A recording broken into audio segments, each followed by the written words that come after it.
الله أكبر الله أكبر الله أكبر الله أكبر. إن الحمد لله نحمده تعالى ونستعينه ونستغفره ونستهديه ونعوذ بالله من شرور أنفسنا ومن سيئات أعمالنا. من يهده الله فلا مضل له ومن يضلل فلا هادي له. وأشهد أن لا إله إلا الله وحده لا شريك له وأشهد أن محمدا عبده ورسوله صلى الله عليه وسلم.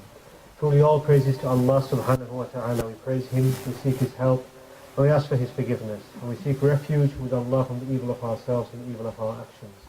Whomsoever Allah has guided, none may misguide, and whomsoever Allah has allowed to be led astray, then none may guide. And I bear witness on this day that there is none worthy of worship except Allah alone, and I further bear witness that Muhammad sallallahu alayhi wa sallam is the messenger of Allah, amma ba'd. First of all, to thank the brothers at Islam Leeds and also the brothers at the Masjid Towbah for having invited me here to the Masjid again. It's a great honor to be in the presence of my brothers, and even a greater honor to be speaking about some of the verses from the Quran. The Quran is a book which many of us have no relationship with whatsoever, and this is one of our greatest problems. Yesterday I met somebody in the masjid, in another masjid, who had just become a Muslim, and the most important thing in his mind was to read the Quran, the Arabic script. His English brother, he'd become a Muslim, and he said he's been told that the most important thing is to read the Quran in Arabic. So he was looking for an Arabic class to try to start with Alif Ba Ta and try to understand the Quran. No doubt this is something good. However, is this the priority? Is this the priority? Rather, the priority is that we understand the Quran. This is number one. Allah Ta'ala said in the Quran, أَفَلَا يَتَدَبَّرُونَ الْقُرْآنَ. Do they not reflect upon the Quran? So many Muslims, never mind new Muslims, many old Muslims, they have this understanding that reading the Quran is just getting through the Quran, reading it as many times as possible. And we seem to have lost the plot. We've lost the plot that we are supposed to reflect upon the Quran habitually, and this is something which is supposed to affect us and increase our iman. So with this in mind today, I wanted to speak about the story of Luqman alayhi salam. Luqman alayhi salam, which is found in the 31st chapter of the Quran. And the title of today's talk is The Golden Advice of Luqman alayhi salam. Why is the advice made of gold? The advice is made of gold because this is advice which Luqman alayhi salam gave to whom? Who did he advise? His son. He advised his son. And the advice he gave his son thousands of years ago is as applicable at that time as it is today. So this advice is golden. This advice is advice which does not corrode. It is advice which carries on in terms of how applicable it is. Who was Luqman? Was he a prophet or who was he? The ulama, they differed upon this point, whether Luqman alayhi salam, he was a prophet of Allah or whether he was a pious man. And most of the ulama, they went to the opinion that he was a pious man. And in Tafsir al-Baghawi says this is an agreement amongst the ulama, although some of the ulama, they did differ on this point, that Luqman, he was a pious man, rather he was not a prophet. Where was Luqman alayhi salam from? Anyone know where he was from? Okay, he was not from Leeds. I'll give you that as a clue. Okay, Luqman alayhi salam, he was from the same place as An-Najashi. Where was An-Najashi from? Everyone heard of An-Najashi? Iraq? I don't know which Najashi you're talking about. Abyssinia, Habasha. And the ulama, they said that there are 4 men from Habasha who were honored by Islam. There are 4 men from Habasha who were honored by Islam. The first of them was An-Najashi. We all know the story of An-Najashi. In the first migration of the Muslims, they took sanctuary with a Christian king, An-Najashi, who later became a Muslim, and he died upon Islam, rahimahullah. The second person from Abyssinia, and they were all black men, the second person from Abyssinia who was honored was Bilal radiyallahu anhu. And we all know Bilal, the muaddin, or the one who gives the adhan for the Prophet sallallahu alayhi wasallam. The third person who was honored by Islam, and he was also from Abyssinia, was Mahja. And Mahja was the freed slave of Umar radiyallahu anhu. And he was the first person to die in the Battle of Badr. The Battle of Badr, alaykum salam wa rahmatullah. He was the first person to die in the Battle of Badr, and he was also from Abyssinia. And the fourth person who was honored from Abyssinia was whom? No prizes for this one. Okay, alhamdulillah, one person is awake. Okay, that's great. Ibn Kathir, rahimahullah, he describes Luqman in his history book, Al-Bidayah wal-Nihaya. And he says that he was a black man, he was short, and he had a flat nose. What did Luqman alayhi salam do as a living? Was he a doctor, or what did he do? Ibn Kathir, rahimahullah, he says that he was a slave. He was a slave and he was a carpenter. So this was the humble job of Luqman alayhi salam. And here we see Allah subhanahu wa ta'ala, He honored some of His awliya, of those who were beloved to Him, even though they were not from the Anbiya. A whole surah in the Quran is named after Luqman alayhi salam, even though he was not a prophet. Like Maryam and others who they were not prophets, however Allah subhanahu wa ta'ala, He honored them. We'll get straight into the advice of Luqman alayhi salam to his son. And the beauty of it here, brothers and sisters, is that Luqman alayhi salam, despite being a slave, he found time to advise whom? His son. He found time to advise his son. Once I was picking up my children from the playground at school, and I met a boy, and the boy told me his name was Luqman. He told me his name was Luqman. So I said to him that, do you know who Luqman is? He said, no. Nobody ever told me. I don't know who Luqman is. Can you imagine that? He's called Luqman and he knows nothing about Luqman. So the point here is that it's important that the parents, they spend time talking to the children. They are receiving da'wah from everywhere. They're receiving da'wah from Facebook and from Twitter and from CBBS and so many other sources in the classroom teacher. So who is there to advise the children? Who is there to advise the children? Luqman alayhi salam, despite being a slave, he found quality time to advise his son. What did he tell his son? Did he tell him to have a 5-bedroom house in Leeds? Or did he tell his son you should have national lottery, or you need to make sure you're a GP when you grow up? No, he told him something more important than all of these points. He told him the fundamentals, the usul of his belief as a Muslim. He told him the fundamentals of his manners as a Muslim. And he told him as well some other points about the fundamentals of his worship. These are the main 3 points he spoke to his son about: his beliefs, his manners, and his worship. And these are the most noble of things, and these are the things which raise a human being. So he started his advice, Luqman alayhi salam, with the most important thing in Islam. Anyone know what is the most important thing in Islam? Maybe halal meat. Any votes for halal meat? Okay, so we ruled out halal meat. Okay, sorry? As-salat? Wrong. Wrong. The oneness of Allah, what do we mean by the oneness of Allah? At-tawheed. Okay, at-tawheed. So this is what Luqman alayhi salam, he started with. And he said to his son, or rather the surah begins with, وَلَقَدْ آتَيْنَا لُقْمَانَ الْحِكْمَةَ أَنِ اشْكُرْ لِلَّهِ. That we gave Luqman alayhi salam wisdom. And we said to him that thank Allah. What is wisdom? Wisdom is, first and foremost, it is knowledge of the deen. And then, after knowledge of the deen, we can say it's the fear of Allah. After the fear of Allah, we can say it is having the wisdom to put things in their right places at the right times. And Allah subhanahu wa ta'ala, He has said in the Quran, وَمَا يُؤْتَى الْحِكْمَةَ فَقَدْ أُوتِيَ خَيْرًا كَثِيرًا. That whoever has been given wisdom, in particular wisdom of the deen, then he has been given a great deal of good.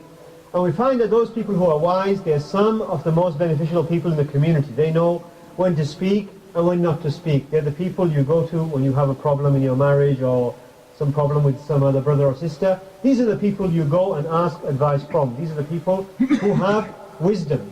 So Allah subhanahu wa ta'ala, He says, وَلَقَدْ آتَيْنَا لُقْمَانَ الْحِكْمَةَ أَنِ اشْكُرْ لِلَّهِ. That we gave Luqman wisdom and we said to him, thank Allah. Because whenever you have a blessing, whether it's a car or money or looks or knowledge or whatever, then you should thank Allah. And Allah subhanahu wa ta'ala, He says, وَلَئِن شَكَرْتُمْ لَأَزِيدَنَّكُمْ, that if you thank me, I will increase you. So if Allah has given you a blessing and you thank Allah, you get more. You get more. So Allah subhanahu wa ta'ala, He says, we gave Luqman alayhi salam wisdom and we told him to thank me, thank Allah. So we see that our children, they are the most important thing. They are the next generation. They are the next generation. Allah subhanahu wa ta'ala, He has said, Al-malu wal-banuna zinatul hayatid dunya. There are two things which in every nation they make you happy. When you look at your bank balance, well, some people, when you look at your bank balance, it makes you happy. And when you look at your children, it makes you happy. So Luqman alayhi salam, he valued his child, his son, he valued his son. And in Islam, who is the orphan? Who is an orphan? How do we define an orphan? Anyone away? Without a father. I wanted someone to go for the wrong answer first. That was wrong. Okay, without a mother, wrong. Okay, without a father. In Islam, in English, we say somebody is an orphan when they don't have a mother and a father. However, in Islam, the orphan, the yatim, is the one who lost his father. And of course, he is below the age of puberty. That child is an orphan. Why is that child an orphan? Because the father is so important. The father is so important in not only in providing the bread on the table, but also in providing a role model and giving advice. Like we have many sisters, they're single parent, mothers. Very, very difficult to bring up, especially sons. And the father is so important to provide that role model and that leadership for the child. So Luqman alayhi salam, the first thing he advised his son about was what? We said At-Tawheed, okay, to worship Allah alone. And he said, وَإِذْ قَالَ لُقْمَانُ لِابْنِهِ وَهُوَ يَعِذُهُ يَا بُنَيَّ لَا تُشْرِكْ بِاللَّهِ إِنَّ الشِّرْكَ لَظُلْمٌ عَظِيمٌ. And in this ayah there are many, many points of benefit. That when Luqman alayhi salam said to his son, and he was giving him a maw'idha. And a maw'idha means at times he was encouraging him, and at other times he was making him scared, like a carrot and stick. And how did he address his son? Did he use an expletive to address his son? Like many times you're walking in the street and you hear how people, they call their children. What kind of language did he use when he spoke to his son? He used the term Ya Bunayya. Ya Bunayya. Anyone know what Ya Bunayya means? It means? Not my son only. My son is something much deeper. My dear son. My dear son. And this is similar to when Ya'qub alayhi salam, he said to Yusuf alayhi salam, he said to him, Ya bunayya la taqsus ru'yaka ala ikhwatik fayakidu laka kaida. That he said to Yusuf alayhi salam, my dear son, that don't relate your dream to your brothers because they will plot against you. So we see here how the Anbiya, their prophets, they address their sons in the most beautiful ways. And this is the first way of winning the love of your children, is to treat them like children, treat them like beloved individuals to you. So he's called his son Ya Bunayya, and this is the way the Anbiya. And we see that the children, they address their fathers, Ya Abati, Ya Abati fa'al ma tu'mar. There are many, oh my father, do as you have been commanded. This is when Ibrahim alayhi salam spoke to Azar, his father, the idol maker. So we see that very, very important is our language. The language of success is to use terms of endearment and make your children feel as though they are deserving of your love. Like the Prophet sallallahu alaihi wasallam, when he spoke to Mu'adh radiyallahu anhu, and a really beautiful hadith, he said to him, Ya Mu'adh, inni la uhibbuk. He said to him, O Mu'adh, I love you. Before he gave him the advice, he told him, I love you. I love you. So this is very, very important, that when you give da'wah, in particular to your children, that you make them feel as though you have some concern for them. So he said to him that, Ya bunayya la tushrik billah, that don't make shirk with Allah, that when you do your ibadah, don't give your ibadah to somebody else, such that you put that somebody else on the same level as Allah. Now Allah gave you something and then you go and thank somebody else. This is the shirk which will never be forgiven. Allah Ta'ala says, إِنَّ اللَّهَ لَا يَغْفِرُ وَيُشْرَكَ بِهِ وَيَغْفِرُ مَا دُونَ ذَلِكَ لِمَنْ يَشَاءُ. Allah Ta'ala, He forgives anything Apart from the one who died upon shirk, that person will never be forgiven. And we should know that every child is born upon which religion? Islam. And Prophet sallallahu alaihi wasallam said, كل مولود يولد على الفطرة فأبواه يهودانه أو ينصرانه أو يمجسانه. That every child is born upon fitrah, and then his parents, they make him a Jew, a Christian, or a fire worshipper, a Majusi. It's very, very important that we protect the aqidah of the children. The aqidah of the children. When you take your child to the school, they are being given aqidah. Have you ever sat with your child and asked your child who they believe Jesus is? Have you ever done this before? You should check the aqidah of your children, because the most important thing in Islam is not halal meat. It's not being circumcised or being called Muhammad. These are the most important things. The most important thing is your aqidah. This is what makes you a Muslim, is your belief. I used to teach young children, and I used to ask them questions, and many, many children, when you ask them who is Jesus, they're like programmed to say, the Son of God. Ta'ala Allahu uluwan kabira. So we see that many Muslim children, they are picking up their aqidah, and no one is there to correct them. They come to the mosque, the Imam is speaking in a language the children don't understand, the children are speaking in a language the Imam doesn't understand, and no one really makes any benefit, and they all go home, and the child's aqidah is the same. So the first important thing is that we teach our children that only Allah has the right to be worshipped, and how should we worship Allah in accordance with the sunnah of our Prophet Muhammad sallallahu alaihi wasallam. So he told his son that inna shirka la zulmun azim, that shirk is the worst form of oppression, because not only are you withholding the right of Allah, rather you are oppressing yourself. How are you oppressing yourself? By doing shirk. How is the mushrik, or the one who does shirk, oppress himself? How does he oppress himself? He oppresses himself by exposing himself to the hellfire. So this is the way he oppresses himself. So spend some time exploring the beliefs of your children. I sit with my children and I ask them questions that, where did you come from? You ask them simple questions to test their understanding. And when you test their understanding, then you can steer them, and you can correct them, and you can guide them. It's very, very important. More important than halal meat. The second point, after worshipping Allah alone, is what? What's the second most important thing in Islam after worshipping Allah subhanahu wa ta'ala? We need someone to get the answer wrong first. Halal meat? Wrong. That was definitely wrong. Okay. As-salah, that was wrong as well. You were supposed to give the right answer. Okay, there's something more important. Oh, follow the sunnah, yeah, this is correct. But there's something in the surah I'm looking for specifically. Being obedient to your parents. So what did he say? He said, وَوَصَّيْنَا الْإِنسَانَ بِوَالِدَيْهِ حَمَلَتْهُ أُمُّهُ وَحْنًا عَلَى وَحْنٍ وَفِصَالُهُ فِي عَامَيْنِ أَنِ اشْكُرْ لِي وَلِوَالِدَيْكَ وَإِلَيَّ الْمَصِيرُ. That we told man to be good to his parents. His mother carried him pain upon pain. وَفِصَالُهُ فِي عَامَيْنِ أَنِ اشْكُرْ لِي وَلِوَالِدَيْكَ وَإِلَيَّ الْمَصِيرُ. And the suckling period is 2 years, so thank me, and then and thank your parents, and to me is the return. So we see here the great right of the parents, and this is found elsewhere in the Quran. And Allah subhanahu wa ta'ala, He said elsewhere in the Quran, وَاعْبُدُوا اللَّهَ وَلَا تُشْرِكُوا بِهِ شَيْئًا وَبِالْوَالِدَيْنِ إِحْسَانًا. That worship Allah and do not make shirk with Him, and be good to your parents. Many Muslims, they treat their parents like dirt, because this is the sunnah in society. They come on Mother's Day with some flowers, and the rest of the year, who's mum?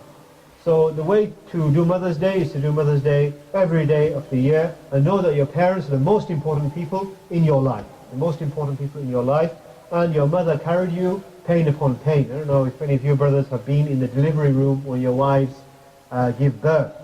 It's a very, very painful experience, very, very painful experience. And you say, Alhamdulillah, I'm glad it's not me. That's what I said anyway. So it's a very, very painful experience, and then really you feel gratitude towards your mother when you see your wife pregnant and how she suffers greatly. If you look in the story of the birth of Jesus alayhi salam, what did she say when she felt the pangs of childbirth? She said, Ya laytani mittu qabla hadha wa kuntu nasiyan mansiya. That she said that I wish I died. I wish I died and I was totally forgotten. Why did she say this? Not because she wanted to commit suicide or anything else like this. Rather because of the intense pain she felt when she gave birth by herself in the middle of the desert.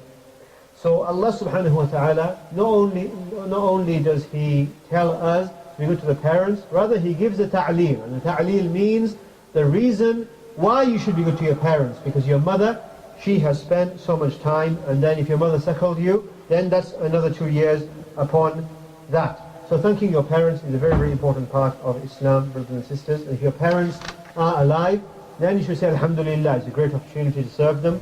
Can you be good to your parents when they die? Is this possible? If somebody's mother or father has passed away and they are Muslim, then can you still be good to them? Yeah, how can you be good to them?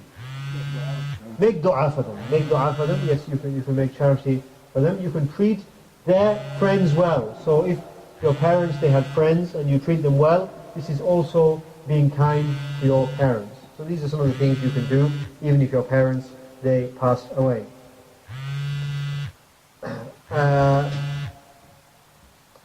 Then Allah subhanahu wa ta'ala, He then mentions some other ayat from the Quran which are not from the story of Luqman alayhi salam.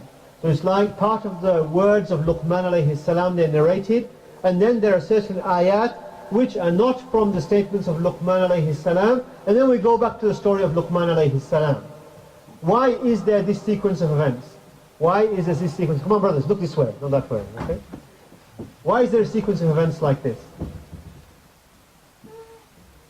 Everyone understood what I said? I said the story of Luqman alayhi salam, in the middle there are some other ayat.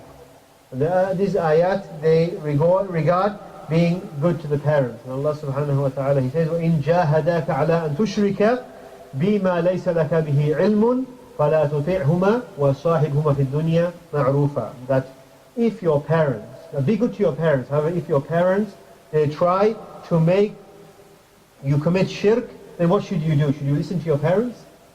You should. فَلَا تُطِعْهُمَا وَصَاحِبْهُمَا فِي الدُّنْيَا مَعْرُوفًا. That no, don't obey them. However, at the same time, carry on being good to them. Should a brother who accepted Islam carry on being good to his parents who are non-Muslim? Of course, he must. They are still his parents. However, he should not obey them where they command him to do something which is against the religion of Islam. And it is said that these ayat, they are in the middle of the advice of Luqman alayhi salam. Why? This is one of the styles employed in the Quran, such that people, they do not become bored. People do not become bored. Sometimes there are some stylistic devices or certain elements of balagha. It's called balagha in Arabic, or eloquence, where the story is slightly changes in the middle. Why? To keep the listener on their toes. To keep the listener on their toes, to keep them interested. And it is said that these ayat regarding disobeying your parents, when they tell you to disobey Allah, was in relation to one of the companions, Sa'ad ibn Abi Waqqas radiyallahu anhu. And it is said that when he became Muslim, his mother said, I will never eat or drink again. I will never eat or drink again until he returns to kufr. So in the end, she was almost on the verge of death, and Sa'ad ibn Abi Waqqas, he was uncertain what to do. Then Allah subhanahu wa ta'ala, He revealed these ayats from the Quran, that وَإِن جَاهَدَاكَ عَلَىٰ أَن تُشْرِكَ بِي مَا لَيْسَ لَكَ بِهِ عِلْمٌ فَلَا تُطِعْهُمَا. That if they try to make you do shirk, then do not obey them. And in the end, she accepted Islam herself. So, alhamdulillah. So it is said that these ayat in the middle of the advice of Luqman alayhi salam, they are in keeping with the theme of the story of Luqman alayhi salam. However, they are there to stir up the interest of the one who is listening to the story. Then Luqman alayhi salam, having explained what was the first advice of Luqman alayhi salam. We need to do some testing now, see if anybody's awake. Okay, to worship Allah alone. What's the second advice he gave to his son? Okay, to be good to the parents as long as they do not disobey Allah. There is a famous, I believe it's a hadith, لا طاعة لمخلوق في معصية الخالق. That there is no obedience to the creation when it involves disobedience to the Creator. So the priority, the pecking order is Allah subhanahu wa ta'ala is number one always, and then thereafter the parents come as number 2. Then he told his son, يا بني إنها إن تكو مثقال حبة من خردل في صخرة أو في السماوات أو في الأرض يأتي بها الله إن الله لطيف خبير. He said, oh my son, this is a lesson in Aqidah. He said, oh my son, even if there was a mustard grain, even if there was a mustard grain and it was in the middle of a rock, or it was somewhere in the heavens and the earth, then would Allah know where it is? Would Allah know where this mustard seed is? Yeah, he says, يأتي بها الله. That Allah, He will come with this seed. Meaning that Allah subhanahu wa ta'ala, He can see everything. He can see everything and you can never hide from Allah. When somebody wants to do something evil, they wait till it's dark, they close the curtains, they turn the light off, and then they do the business. They do something evil. However, what they don't realize is that Allah subhanahu wa ta'ala, He is watching. And this is one of the strongest things we should develop in our hearts. Why do you think many brothers, and maybe even many sisters, they watch indecent images on the internet? Okay, does anybody do this in front of their mum and dad? Okay, nowadays everybody has satellite TV at home, a computer at home, they close the door, and then they watch indecent stuff. When this happens in our community, then it messes your brain up, and it makes you corrupt. It corrupts you. And so many of our respectable Muslims, they are addicted to this kind of filth. Why? Because this feeling that Allah subhanahu wa ta'ala is watching is very, very weak. Allah subhanahu wa ta'ala says in the Quran, وَمَا قَدَرُ اللَّهَ حَقَّ قَدْرِ. That they did not give Allah His due worth. They did not realize how great Allah subhanahu wa ta'ala is. When we say Allahu Akbar, we're saying that Allah is greater than absolutely everything. We do not realize this. Even though we said this with our tongues, we do not feel this with our hearts. Otherwise, we would have stayed away from this filth, from the internet, when nobody else is watching. This is very, very important when your child, he makes a mistake or tells a lie, that you remind them that Allah is watching.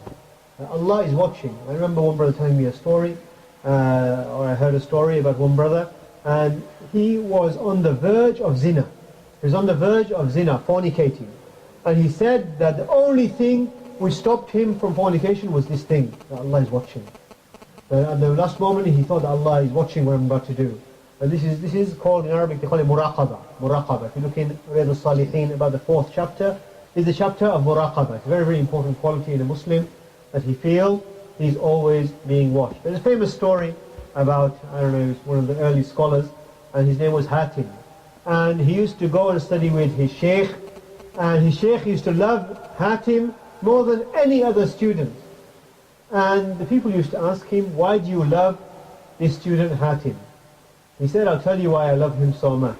One day he told his students that everyone go and sacrifice a chicken. And yes, it was halal. Okay, everyone, KFC. Okay, everyone go and sacrifice a chicken, but make the sacrifice where no one can see where you're sacrificing the chicken. So everybody went away and they came back with a box of KFC. No, I'm joking. They came back with no more halal meat jokes. No more halal meat. I think I've flogged that one to death. Okay. So all of them, they went away and they sacrificed the chicken. Everyone came back with KFC, apart from Hatim, who came back with the chicken. And they said, Hatim, you didn't sacrifice the chicken. He said, no. What did the teacher say? What did the teacher say? What was his instruction? Okay, so why did Hatim not sacrifice the chicken? Sorry? Because Allah saw. So this shows, this story, it shows that Hatim, he had this feeling of muraqabah. When he thought of the sentence, no one can see, the first thing he thought of was Allah subhanahu wa ta'ala, He is watching. So he couldn't find anywhere to slaughter the chicken. So he came with the chicken, and he was the most beloved student to the Shaykh. So this concept of Allah is watching and Allah is great is very, very important. Not just saying Allahu Akbar with the tongue. Then, having told his parents, what was the first advice, brothers and sisters? Sorry, Tawheed, or worshipping Allah alone and keeping away from shirk. Second advice, parents, be good to the parents. Third advice, oh, we just mentioned it. To know that Allah is watching. To know that Allah subhanahu wa ta'ala is watching. This is very, very important. It will stop you doing so many haram things if you can realize this in your heart that Allah is watching. Nobody else knows what you're doing like, these Jimmy Savile type characters, they're all coming out of the woodwork now. Every other respectable guy, is going to court and prison. Because, none of these people, they have taqwa. The head of the Roman Catholic Church, does this guy have taqwa? He has no taqwa, and he's at the head of the church. So these people, they don't have muraqabah. And when they're alone, they have a public face, and they have a private face. And the private face is a very evil face. The fourth piece of advice he gave his son was regarding namaz. The brother, he mentioned the famous namaz. And he said to his son, again, he uses the term Ya Bunayya. What does Ya Bunayya mean? My dear beloved son. He said to his son, everyone knows it's Arabic, Aqimis Salah. Aqimis Salah. Like, they say in the Iqama, Aqimis Salah. So he told his son that establish the prayer. And establish the prayer is more than just pray. It means pray on time. How many Muslims, they don't pray 5 times a day? How many Muslims, they don't pray 5 times a day on time? How many Muslims, they pray, they don't pray 5 times a day, they don't pray 5 times, they don't pray on time, and they don't perform the arkan, the pillars of the prayer properly. They don't make the sajda properly, they don't make the ruku properly. So people, they have so many problems in the prayer. We have to make sure we are A1 in the prayer. We have to be black belt in salah. Black belt in salah. Very, very important. When should we start our children white belt in prayer? When? 7, from the age of 7. And what happens at 10? Okay, I think the mosque's being monitored. Okay, nobody. What happens at 10? In Danda. Okay, okay, okay. So by the age of 10, okay, they should be praying. Really, it's difficult. I know with my own children, very, very difficult. They come back from school, you say pray. You wake up in the morning, pray. Before you go to sleep, pray. And it's hard on the child, but they need to learn from a young age. And maybe now it's just a habit, but later on they will understand, inshallah. Now they pray, they don't know why they're praying, but maybe when they're older they will understand, and it will become part and parcel of their life, and inshallah they will never abandon the salah. So the fourth piece of advice he gave his son was regarding the salah. Then he told his son that, by the way, Islam goes beyond the prayer mat. Like whenever people pray, everybody wants their own segment on the mosque carpet. He then told his son that Ya Bunayya. Third time he says Ya Bunayya. Second time he says Ya Bunayya aqimis salah wa'mur bil ma'ruf wanha 'anil munkar. He told his son that command the good and forbid the evil. Command the good and forbid the evil. Meaning make da'wah. That when you see somebody making a mistake, a clear mistake, you should tell them it's a mistake. And when you tell people to do good things, and you should prevent them from doing evil things. And we can only bring about change in the community if we have people who are prepared to do this. If nobody wants to say anything and we turn a blind eye and we keep our mouths shut and each to their own, these kind of secular ideas, then society will never change. Rather, we have to start by advising our own family members, our wives, our children, other family members, and then our friends, and beyond. It's the duty of every single Muslim to be a da'iyah, to call others to Islam and to enjoin the good and forbid the evil. However, there are some important rules regarding commanding the good and prohibiting the evil. Rule number 1 is to have knowledge, meaning that get your facts right. That when you are telling somebody about Islam, then you must have some level of knowledge. And make sure you know what you're talking about. Secondly, that if you're preventing somebody from doing something, then make sure that they're actually doing it. Don't just act on suspicion. Rather, make sure you're acting on knowledge. And thirdly, that make sure that when you enjoin the good and forbid the evil, that this does not lead to a greater evil. This does not lead to a greater evil. The famous story of Shaykh al-Islam ibn Taymiyyah rahimahullah, that there were a people called the Tatar. The Tatar. It's not something you find on your teeth. Okay, they're people from, I think, from Mongols. You guys didn't get that joke. Yeah? You ever go to the dentist? Okay. So there were people called the Tatar, and they used to drink alcohol, and they used to fornicate and harm the Muslim women. So when Shaykh al-Islam saw the Tatar and they were Muslim, drinking alcohol, he didn't say anything. So then one of his students said to him that you are Shaykh al-Islam, you're the Shaykh of Islam, that you saw them drinking alcohol and you didn't say anything. How can this be? He said that if I had told them to stop drinking alcohol, what would they have done? What would they have done? They would have fornicated with the women, which is worse than drinking alcohol. But sometimes enjoying the good and forbidding the evil, if it leads to a worse evil, then it's better to refrain. Everyone knows this. Okay, so sometimes you have to take this into consideration. So far, what advice did Luqman alayhi salam give his son? Come on, brothers, wake up. Number 1, Tawheed. Number 2, parents. Number 3, know that Allah is great. Allah knows everything. Number 4, before number 4. Aqim as-salah. Yeah, establish the prayer and then enjoin the good and forbid the evil. Then he told his son that when you start telling people what's wrong and what's right, what will the people do to you? What will they do to you? They will give you roses. You're going to tell somebody, bro, you need to start praying. They're going to give you a rose. What will they give you? They'll give you a hard time. Anyone done it before? Okay, they'll give you a hard time. So he told his son, you're going to get a hard time. And he said to his son, وَاصْبِرْ عَلَى مَا أَصَابَكَ إِنَّ ذَلِكَ مِنْ عَزْمِ الْأُمُورِ. He told his son that be patient because you're going to be afflicted. And you're going to be harmed. إِنَّ ذَلِكَ مِنْ عَزْمِ الْأُمُورِ. But this is one of the greatest of matters. This is a fact. This is a sunnatullah in the creation, that when you act in da'wah, then somebody will start backbiting you. Somebody will start attacking you. Somebody will come with rumors. Somebody will set up a rival project. People do all sorts of crazy stuff. Somebody will, they'll inform somebody else. So he told his son, إِنَّ ذَلِكَ مِنْ عَزْمِ الْأُمُورِ, that this is from the most difficult matters. So yes, the reward is great. For those who enjoy the good and forbid the evil, the reward is great.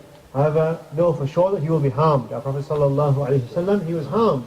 And the Prophets before him, they were greatly harmed as well in the path of da'wah. The path of da'wah is a very painful one, and it's a very, very difficult one. However, the reward is there for the ones who participate in da'wah. So we need to be patient. Then he told his son, having completed the section about his belief, that to make tawheed and to know that Allah is the greatest, and then he told him about his worship, that you need to pray, you need to enjoin the good, you need to forbid the evil, and you need to have patience in doing all of this. Then he started with his manners. And we should know that manners are very, very important. And the Prophet ﷺ, he said, إِنَّمَا بُعِثْتُ لِيُتَمِّمَ مَكَارِمَ الْأَخْلَاقِ, that I was sent to perfect good manners. Your manners are an indication of your worth as a human being. Your manners are that quality which attracts people to you. If you have bad manners, no matter if you're Hafiz of the Quran or wherever you are, nobody likes you. If you have good manners, then people, they are attracted to you. It's very, very important as Muslims that we have good akhlaq. That we have good akhlaq, first and foremost with our own brothers and sisters, and secondly with even other people in the community and non-Muslims. He told his son, وَلَا تُصَعِّرْ خَدَّكَ لِلنَّاسِ, that when you go to the people, then don't be arrogant. Have you ever seen somebody who's arrogant? How do you feel when you see somebody who is arrogant? Do you like them? Nobody likes anybody who is arrogant. What is arrogance? Prophet ﷺ, he said, بَطْرُ الْحَقِّ وَغَمْتُ النَّاسِ. He described arrogance or kibr as rejecting the truth and looking down upon people. It may well be that Allah has conferred upon you a great favor, that you, mashallah, you have a great salary and a great car and so many other great things in your life. However, you should not look down upon other people. Rather, you should thank Allah that He gave you what He gave you. And arrogance is expressed in different forms. How do you see people? Well, when you see someone's arrogant, how do you know he's arrogant? Sorry? His actions. What kind of actions? In this surah there are mentioned several types of actions. His speech. Okay, this is one of the ways, the bragging, the boasting, that I'm number one, look at me, I'm the best. So, number one, his speech. The way he walks. You see that guy doing that walk? Okay? The arrogant walk. Sometimes you go somewhere and you see that guy walking really arrogant. And the way he looks. All of this is covered. When Luqman alayhi salam, he spoke to his son, he said to him that when you see the people, don't turn your face in the other direction. There's some people, when they see certain nationalities, maybe someone who's black, they don't like black people. Or somebody who's Chinese, they don't like Chinese people. And we're a Muslim, alhamdulillah, inna akramakum indallahi atqakum. But the most noble of you are the ones who are the most taqwa, most fearing of Allah, not what nationality you are from, or whether you're Sayyid, or whether you're Chowdhury, or wherever you are. Chowdhury is an exception. Okay, so wherever you are, it makes no difference. Okay, it makes no difference. Rather, the only thing that makes a difference is that you have the taqwa of Allah, and this is the secret. Taqwa of Allah is a secret, and nobody knows who has what level of taqwa. No one knows. When will we know? Judgment Day. Yawm al-Qiyamah, you will find out how much taqwa you really have. No one knows until that day. Yes, there are signs when you see pious brothers, pious sisters. MashaAllah, you get a feeling, MashaAllah, that person's got some fear of Allah in his heart. But no one knows for 100% sure. So we shouldn't praise ourselves. We shouldn't praise ourselves. We fear, alhamdulillah, we fear Allah. However, don't be so certain of yourself and don't look down upon others. Of course, if somebody is not praying, then we know he has no taqwa of Allah. If somebody is a bad Muslim, we know that he has a very small taqwa of Allah. You cannot say that my heart is clean and I don't pray. You know, you heard that before from these guys. So he told his son that don't turn your cheek when you meet other people. And then he told his son, like the brother mentioned about walking, وَلَا تَمْشِي فِي الْأَرْضِ مَرَحًا إِنَّ اللَّهَ لَا يُحِبُّ كُلَّ مُخْتَالٍ فَخُورٍ. And don't walk around arrogantly. Just walk like a normal guy in the street. It doesn't matter who you are, as Allah Ta'ala, He doesn't love those who are boastful and arrogant. And He specifically said to his son, وَقْصِدْ فِي مَشْيِكَ, that be moderate in the way you walk. Just walk like a normal human being. Then he spoke about speech. He spoke about speech and he said to his son, وَغْضُضْ مِنْ صَوْتِكَ إِنَّ أَنْكَرَ الْأَصْوَاتِ لِصَوْتِ الْحَمِيرِ. He told his son that lower your voice. Lower your voice. You ever told your children to lower their voice? I always say, my son, just when you speak, just lower your voice. No need to shout. Just lower your voice. You don't need to be the life and soul of the party, just so everyone knows you're there. Just be normal, regular guy and just talk normally. And it doesn't matter how big you are. You don't need to make people look at you. And then he told his son, he gave his son a very, very graphic example. He didn't just say lower your voice. He told his son that this kind of voice, this loud voice, is like the voice of what? A donkey. Anyone heard the braying of a donkey? Okay, you don't have donkeys in Leeds? Okay, I don't think you got a zoo here. Okay, if you go to a Muslim country, in the morning time is a good time to listen for the braying of donkeys. And it's a very unpleasant sound. The donkey gets a hard time. The donkey in Arabic, himar, it's like a byword for somebody who's stupid. Okay, it's one of the worst insults you can say to somebody in Arabic, so don't say it. Unless you want to be killed. So he told his son that the worst sound is the sound of the braying of a donkey. Of course, you may have to raise your voice on certain occasions, like giving a khutbah or giving a speech. Then, of course, there is reason to raise your voice. However, in general, a human being should not need to attract attention to himself, to show people that, hey, I'm the man. Okay, I've made it, this kind of thing. And it's very, very important we try to control our nafs. Control our nafs. Every human being, one of the Salaf, is that we found it easy to perform zuh. Everyone knows zuh is abstinence from the dunya, in women and in money, and except there's one area we found very, very difficult to control within ourselves, and that is being seen. That everybody wants to be important. This is something ingrained in the human self. Nobody wants to be a nobody. Everyone wants to be a somebody. Even the guy who you think he doesn't mind being a nobody, even him, he wants to be noticed. Now, Prophet ﷺ, he would notice everybody. Everyone knows the story of the woman who used to clean the mosque. And when she passed away, they did not tell the Prophet ﷺ. He went looking for her grave, and then he prayed 2 units of prayer of janazah at her graveside. So everybody wants to be important. This is in the nafs. And we have to control ourselves. It doesn't matter whether you're important in the eyes of the people. The important thing is that on the Day of Judgment, you are important in the eyes of Allah. That you have pleased Allah subhanahu wa ta'ala, and He gives you some worth.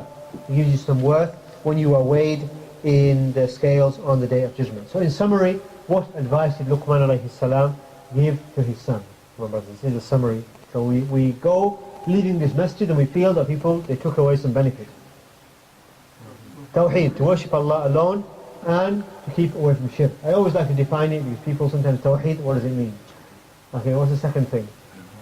Okay, to respect your parents, regardless of whether they're Muslim or non-Muslim. Third thing was, to have this feeling in your heart that Allah is the greatest. Allahu Akbar, that Allah is watching you. What was the fourth thing?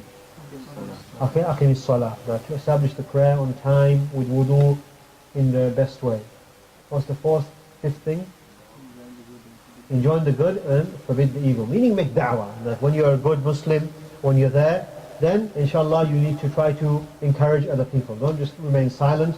Rather you have to open your mouth and you have to try to influence others. And then what did he say? When you make da'wah, what will happen? You'll get a hard time. Nice one. You get a hard time, and what do you have to do? You have to be patient. إِنَّ ذَلِكَ مِنْ عَزْمِ الْأُمُورِ. And then having completed this section, what did he speak about thereafter? He talked about manners. And which manner did he told his son to have? To be humble. To be humble. And Prophet ﷺ said, مَنْ تَوَاضَعَ لِلَّهِ رَفَعَهُ. Now whenever someone was humble for the sake of Allah, Allah raised him. Allah raised him. Some of the Salaf used to say, Salaf meaning early Muslims, they used to say that I never went into a gathering thinking myself as the most insignificant, except I left and the people saw me as the most significant. So whenever you humble yourself, you lower yourself, then people, they look upon you. The Arabs, they have a proverb where they say that the arrogant man is like the man on top of a mountain. He sees himself as big, and how do the people see him? Small. Everyone's at the foot of the mountain looking at a small guy. Or the guy's thinking, hey, I'm on Mount Everest. So we need to train ourselves, that we need to just lower ourselves, that alhamdulillah, maybe you are better than somebody else in some aspects. However, you just need to control yourself, get a handle on it, and just say alhamdulillah. Most important thing is Allah is pleased with me. So, in summary, brothers and sisters, if Allah has given you children or younger brothers and sisters, etc., then you need to spend time, especially in the area of aqidah, in fact all of it, aqidah, and then worship, and then manners. And this is the only way ahead. And all of us, we are muqassir, we are deficient in this area, and we need to spend more time. The next generation, they are coming. We used to be young guys, we're not so young anymore. We need to focus on the young guys, and we need to make sure, inshallah, that every generation is better. And inshallah, in this way, inshallah, the ummah, it will go up and up, and then inshallah, the Muslims, they will rule the world, inshallah, one day, inshallah. Okay, starting with Leeds. Okay, jazakumullahu khairan for listening and for staying. Inshallah, I hope to see you again, bismillah, inshallah, in the future meeting. Wa sallallahu wa sallam ala nabiyyina Muhammad wa ala alihi wa sallam. Subhanakallahumma wa bihamdik, ashhadu an la ilaha illa anta, wa astaghfiruka wa atubu ilayk. If anybody has any comments, corrections to make, then please feel free. We'll take one or two, and then we'll call it a day.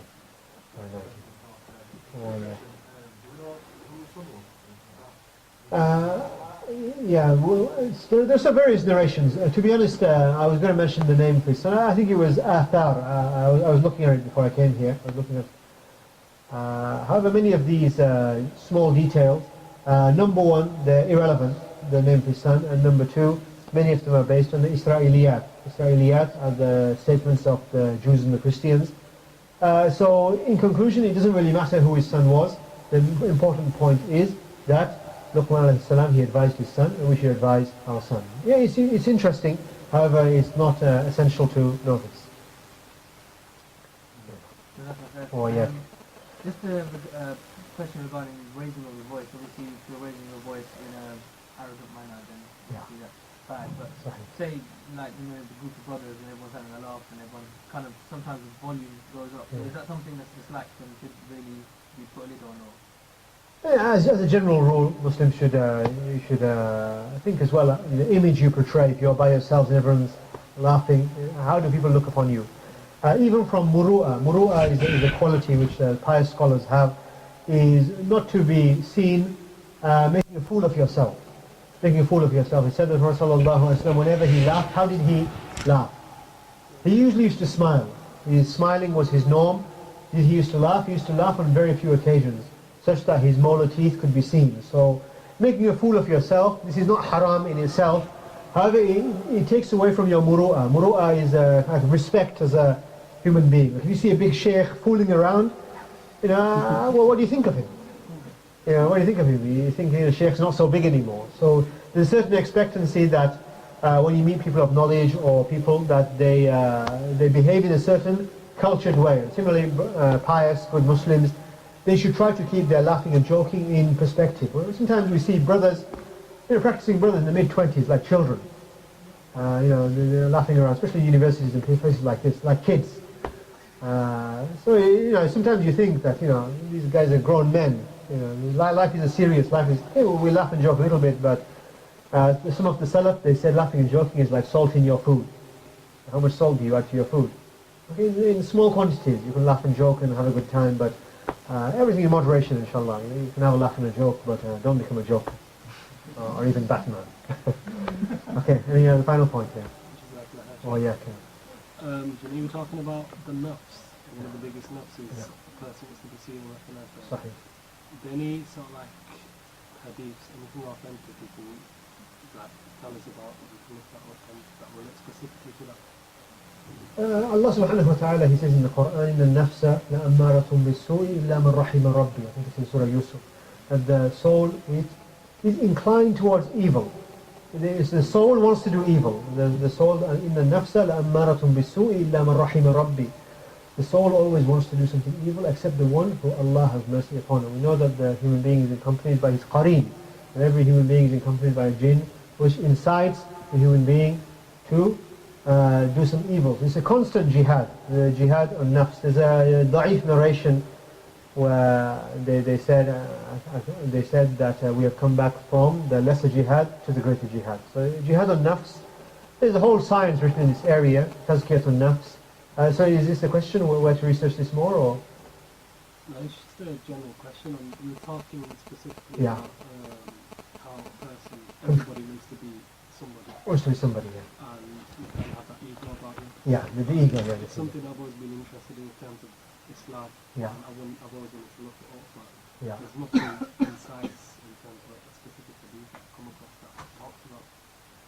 Specific hadith regarding controlling the nafs. Well, this ayah from the Quran. This is first place to begin. إِنَّ النَّفْسَ لَأَمَّارَةٌ بِالسُّوءِ إِلَّا مَنْ رَحِمَ رَبِّي. I can't think of a hadith, but for sure there are. If you look in any of the books of purification of the soul, I know names of books in Arabic, like Bahr al-Ra'iq. Even in, I think there's one by Ibn al-Qayyim, which has been translated by, I can't remember, Dar al-Taqwa, I think, called Purification of the Soul by Ibn al-Qayyim. Other such books. If you look in any book about purification of the soul, they will have a chapter on this area of arrogance and controlling the nafs. In fact, the whole subject is about controlling the nafs. So anything to do with purification of the soul. Also, Sheikh Jamil al-Zarabozo, he has a PhD thesis, not PhD thesis, he has a thesis on Tazkiyat al-Nafs. If you look on Amazon, you will find it. It's called Purification of the Soul by Zarabozo. It's a very detailed science, and you will find there, inshallah, all the references brought together. Inshallah. Okay, inshallah, jazakumullahu khairan for listening so well. We ask Allah, He forgives us for our mistakes and makes it easy for us to implement. It is not just about knowledge, it's about implementing some of the points and also passing on the message. Sallallahu sallam. Okay, one of the sisters, just to keep them happy. I can see myself in the video link, it's quite scary. I can see myself in Okay, the question is, can you read tasbih on both hands, or is it just the right hand? I remember a fatwa by Sheikh bin Baz, rahimahullah, when he was asked the same question about reading tasbih on both hands.